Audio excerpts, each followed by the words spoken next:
Hey everyone, I'm Julie Gunlock, host of the Bespoke Parenting Hour. For those new to the program, this podcast is focused on how parents should custom tailor their parenting style to fit what's best for their families, themselves, and most importantly, their kids. So today I'm going to be talking to my friend Ericka Anderson. Ericka is a freelance writer, podcaster, author, and a mom of two she's living with her husband and her two kids in Indianapolis, Indiana. Ericka is also a contributor to the Independent Women's Network. Her writing over there is fabulous. Check it out at iwnetwork.com. Ericka has many hats, as I've already said. She writes about faith, culture, motherhood, politics, and the intersection of all of those issues. Her articles appear in the Wall Street Journal, the New York Times, the Washington Post. She's also a columnist for World Magazine Opinion, and she's a freelance contributor to Christianity Today. She also has her own podcast as well called Worth Your Time. That's another great podcast for you all to listen to. And she's the author of the book Leaving Cloud Nine, the true story of a life resurrected from the ashes of poverty, trauma, and mental illness. She has another book coming out this year. We'll talk about that. So Ericka, thanks for joining me. Thank you for that very large introduction. Well, it's very impressive. Very impressive. And it's always great to talk to you, Ericka. You've been with sort of the IW family for a lot of years. Mm-hmm. And now, as I mentioned, you're working or contributing over at IWN. So we appreciate that. You know, I always try to or love to talk to my guests. I love to get into their stories, but the first thing I like to do is I like to ask my guests a little bit about their parenting style. And this podcast is all about, like, you don't actually have to have a style. Okay. You can just sort of be winging it every single day, which I feel that's a little bit of what I do. But is there a parenting person that you follow, a style, or someone you really look to that inspires you? Oh, goodness. There's probably a lot of random people. I think someone that I've been really looking to lately is, I'm going to not remember her full name, but it's like, her name is Becky, and you may follow her, like Becky at the Good Mom or something like that. I think I know it. Yes. She has a huge account. Oh, wait, I just saw Dr. Becky at Good Inside. Yeah, that's who she is. Okay. I really just love her practical advice in dealing with like behavioral issues and just things that every parent deals with on a regular basis. She's very relatable. So I do follow her. And then I also follow people like Mama Bear Apologetics, which is more about, teaching your kids to be grounded in faith and making sure that they are learning how to think and not just what to think, and sort of those aspects of parenting. Oh, that's great. That's great. And faith is so important to parenting. You write a lot about that.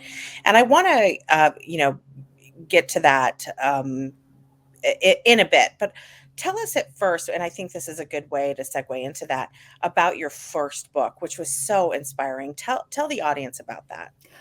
Sure. Yeah. It was an amazing experience to be able to write it. Lots of credit goes to people other than me, including God and my husband, because the book is really a story of my husband's life growing up in trauma and abuse and poverty, and sort of how he overcame that and had this redemption story, becoming an adult, coming to Christ through our family. Really beautiful story in the end that we were able to write and tell. So we wrote that book and we were able to publish it and get it out there. And it's led to, it really is what launched me into a lot of the writing I've been doing since then.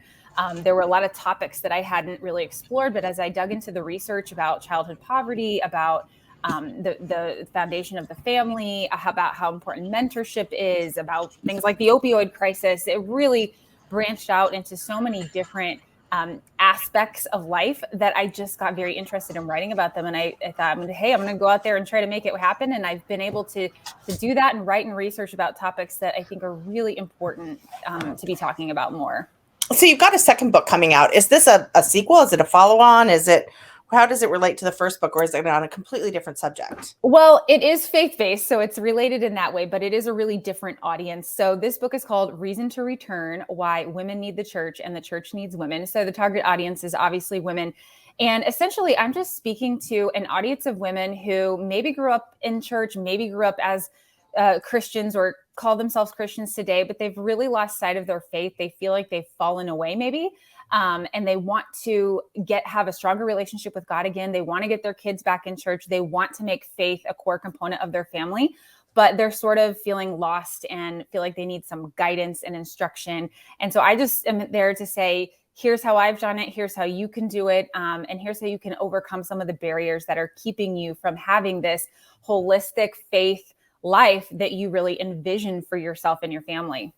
So your book is geared towards women who maybe had faith and have fallen away, or things have just gotten too crazy, but they have this sort of desire to go back. How do you reach out to people who maybe didn't grow up in a faithful family or don't really see faith as an important component of parenting? How do you convince? Because look, we've got a lot of people on this podcast. This is not a religious podcast. This is not a Mm-hmm. real. I actually rarely talk about the role of faith in parenting, which is a oversight because for me it's an important aspect, and that's why I wanted to have you on, and I'm going to be having other guests on. But there's an awful lot of people here listening who maybe faith isn't really a part of their family. Why is it an important part? And again, this is bespoke parenting. We're not lecturing anybody, but I'd like to hear why faith has been an important component to your sort of parenting. I hate the word parenting journey. I hate all that. I hate all that Journey. talk. I sound like Oprah. It's gross. But why has it been important to you? And why might it be something for people who don't necessarily have a history in the church or with a church to maybe consider it? Sure. Yeah. Well, for me, obviously, personally, it stems back to my own personal relationship with God and that being a very important factor in my life. But what really convinced me, honestly, to get more invested in this and to begin and really incorporating it as a core part of my parenting is research and statistics, as boring as that sounds. But as I started to do research and see that people of faith, specifically those who attend church regularly, it's very interesting that the statistics always skew positive towards people that actually go to a place of worship on the regular. That can be a church or it could be a mosque. It could be a temple. It's really not the religion that matters. It is the consistency of gathering in a faith community. Now, of course, most Americans generally fall into the Christian bucket, so it is a church for the most part. And so as I started to see, hey, people that go to church are happier. People that go to church have less anxiety. They have better marriages. They have healthier bodies. It's really like this almost like magic elixir to improve your life. And I mean, I'm putting that very simply. That's a reductive way to say it. But that's one reason. That's one reason to consider getting in there. But secondly, when it comes to children, studies show that children are less anxious. They're happier as adults. And similar kinds of statistics when they grow up believing in God and they grow up having a faith community around them. It provides a solid foundation. And also what you'll find for families that are part of a church is that children tend to have a really great set of adults, solid adults around them. And so that safety net, that network of people, what did they say? Like that social capital that's so important for people for their success in life, that is expanded and improved when you're part of a faith community. And so outside of the fact that I want people to have a stronger relationship with God, because that, of course, also improves your life, there are so many other reasons as well to consider why you might be invested. And I talked to a guy the other day that I'm friends with, and I was actually kind of surprised, but he told me that he actually is an atheist, but that he and his wife take their daughter to church because they believe so much in the benefits of the faith community, and they want their daughter to grow up in that. It's so interesting that you say that. My father was not religious. My mother, we were raised Catholic, and my mother was, cradle Catholic. Obviously, I am too, but she grew up in this big Catholic family. But my father was not religious at all. Did not belong to a church, but he agreed with my mother. He wanted us to go to church because even though he wasn't particularly interested in it, in attending church, he knew it was good, and he knew it was good for him growing up, right, as a child. Like he wanted us to make that decision later on, but he wanted us to have the understanding and sort of the upbringing with the church. And so it's very interesting how my father had a very similar kind of experience, but he recognized that that is an important component of a child's upbringing. And you could also joke around and say, just never got in my mom's way, but he really did view that as an important as an important element. Were your husband and you on the same page as far as raising kids and attending church and being part of a church community? Yeah, and I was just going to make one note. I would point people to the work of Ericka Komasar. She is a research, believe she's a psychoanalyst, but she has done. She wrote this great piece in the Wall Street Journal a couple of years ago, where she basically said, "I tell parents that don't believe in God to lie to their kids." Yes, Because, yes, and I think I quote that in my book, because she said, if you just look at kids that are, told that like God doesn't exist versus kids that are told there is, faith, there is something to believe in, like their mental health is better. And so she's like, I'd yes, rather you lie to them because, yes. of course I don't think it's a lie, but I thought that was super fascinating information. Yeah. And then, yeah, so for my husband and I, yeah, we both find that to be a really important part of our family. We want our kids to grow up with a great foundation, for that community aspect, for those mental health benefits, but also because we really believe in this faith. We believe it's true. And for me, I grew up in the church, and I credit my mom so much with being so consistent. It has been the foundation of my life everywhere I've gone. I move somewhere, I go somewhere new, the first thing I do is try to find a church, knowing that I'm going to have fellow believers there and people that I can trust. But as a mom, I just kind of thought, well, I'm going to do it just like my mom did. I'm going to take us to church, no big deal. It'll be fine. Well, it turns out we're living in a little bit of a different world than we were in the 80s, as I'm sure you've noticed. Yes. And it's not quite as easy to just assume that your kids are going to go to church and turn out okay and yada, yada. There's a lot more ideas out there that are being planted in their heads. There's a lot more doubt out there. The internet has like really transformed things, because, things that were like once obscure academic theories and things are like now blasted to them on TikTok. Yes. And so they're asking questions. They don't realize the questions have been asked for a long time. And people are not grounded in the truth and the foundations of their faith. And so I think for children, they need to know that stuff before they go out into the big bad world, till they go to college and someone's like, hey, and ask them a question they've never heard before. So it's really important to me to ground my kids in the theological truth of our faith, and just to know why we believe what we believe, instead of just telling them like, hey, this is what we believe, because I want them to know how to think. I want them to be able to ask questions and discover the truth for themselves. And that goes not only for faith, but for literally everything. I want them to know those things. So that is how I approach it.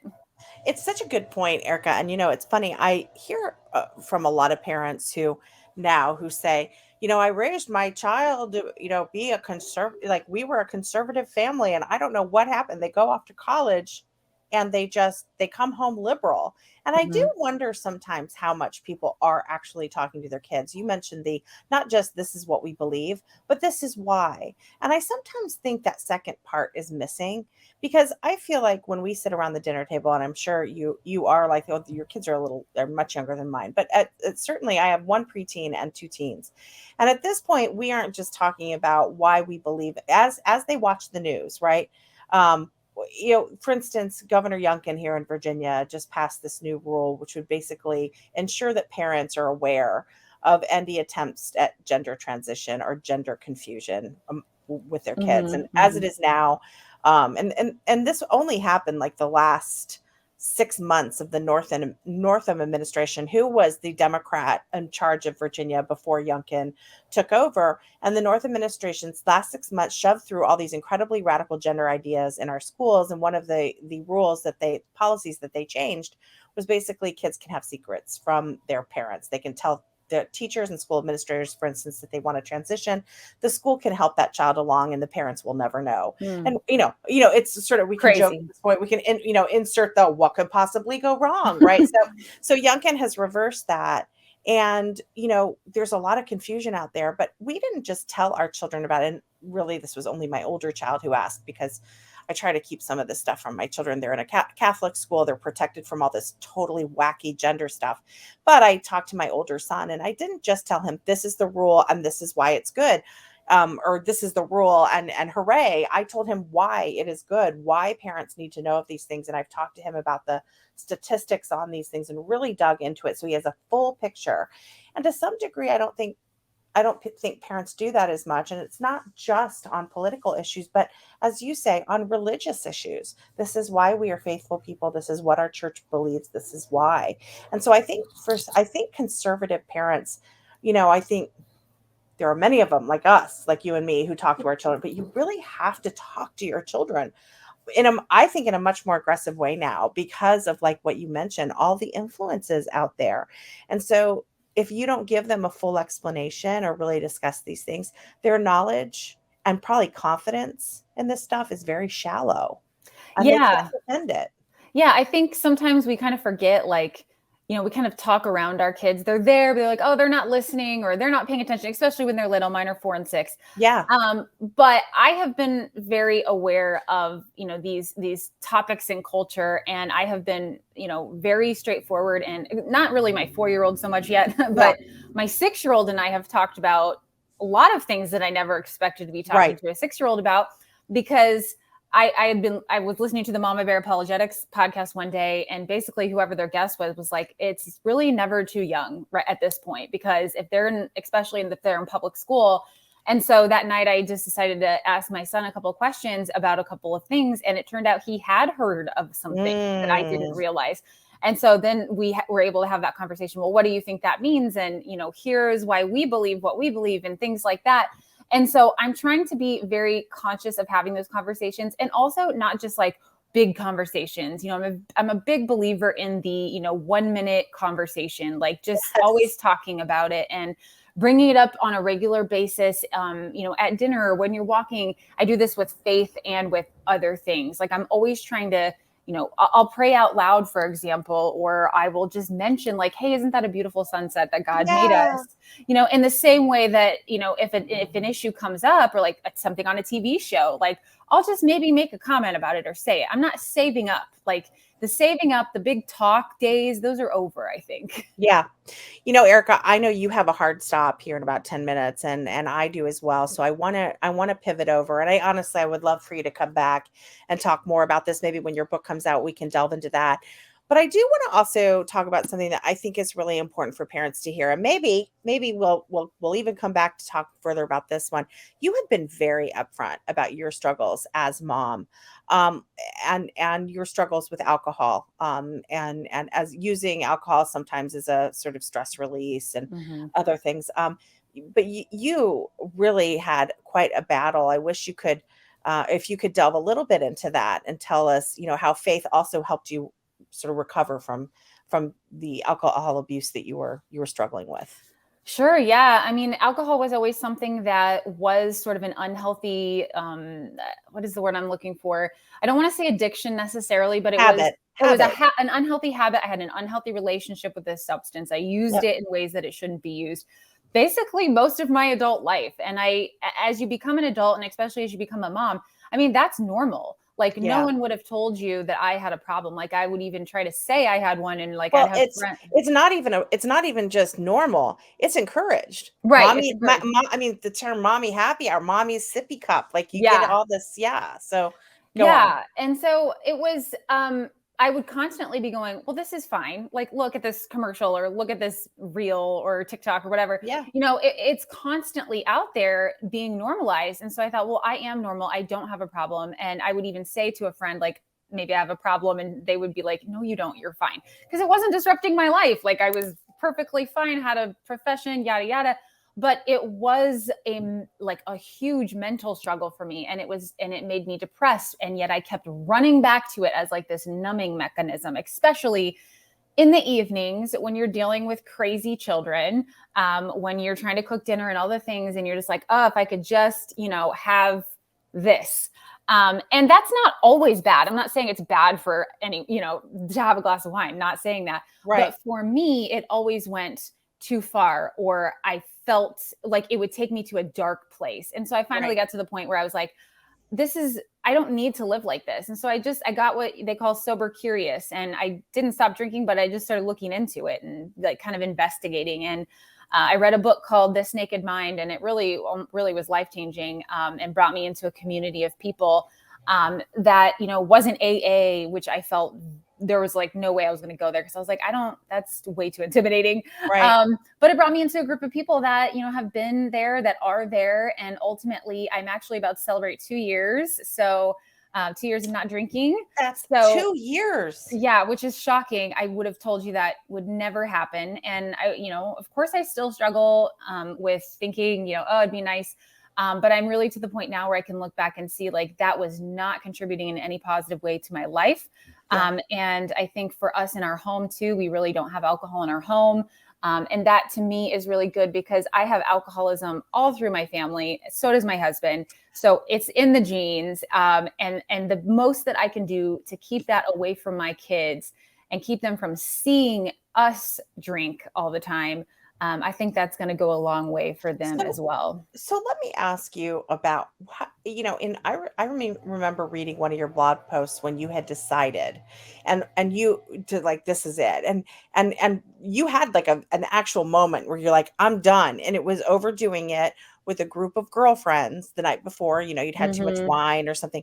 And you were like, the next day you said like, I got rid of all the bottles and I cleaned out all the alcohol and I was done. What does that do socially? You're in the thick of mommy world with a 2 and 6-year-old. I mean, that is like, right, that you're in the weeds. And there is a culture of like, you deserve this. This is what makes you relax. This is like, you work so hard with your kids and then finally they go to bed. This is your time. And, you get invited to like the neighborhood, the happy hours, blah, blah, blah. You get it. What's it done to your social life? Because that is an important thing. A mommy social life's important. What's it done to yours? Well, I'll tell you, when I first started thinking about quitting, like that was like terrifying to me. I was like, well, I can't just say I'm not drinking. Like people think I have a problem. And, Right. I was very worried about all the social situations. And this was before I really was talking publicly about it. But slowly but surely, as I began to be a little bit more open about what was going on, starting with my Bible study from church and then with friends and then other people from church, yada, yada, it began to be more public. And as I would just go to events and things like, yes, it was hard, like a concert, whatever, I would like kind of feel uncomfortable, but honestly, the discomfort would only last like 10, 15 minutes. And then it kind of just wasn't there anymore. And Right. I could just relax. It was sort of just getting past that first, apprehension. Which is funny because honestly, you go to a party stone cold sober, you feel the same way. It's just that you usually like immediately go to the bar and that's almost like, okay, you can calm down now, which you calm down eventually anyway, right? Just like you say, you just have to, yeah. It's so funny because I find that, many times people use alcohol thinking they quote need it, but really it's like other things that are happening that are actually doing the thing that they think alcohol is doing. Right. Like I went to a concert and I said I wasn't drinking. I was like, this is so weird. I feel drunk. And then it just kind of dawned on me. I was like, no, you don't. You just feel like you're at a concert. Like this. You're having fun. Yeah, you're just having fun. It's a weird mental thing. And so nowadays, I really don't have much of a problem. I mean, sometimes I, will like I like the taste of some alcohol, like I miss certain things. But for the most part, I really don't feel uncomfortable. I have no problem telling people I don't drink at all. Like it's not uncomfortable for me. And honestly, no one really pays that much attention. And they say if someone really cares, they probably have a problem. Yes. So I find that it hasn't been a huge issue for me. Well, I would love to explore this more with you and have you to come back on and especially talk about your new book when it comes out. And Yeah. I love following you. I think you have a great story. I think you're very inspirational for other parents out there. And again, I look forward to continuing these conversations and checking out your podcast. Tell us a little bit where people can find your writing and your podcast. Yeah, my podcast is called Worth Your Time. You can find it on iTunes. So just Worth Your Time with Ericka Anderson. I talk to lots of Christian women, leaders, authors, all the things. It's got like 4 years of archives, so you can definitely binge.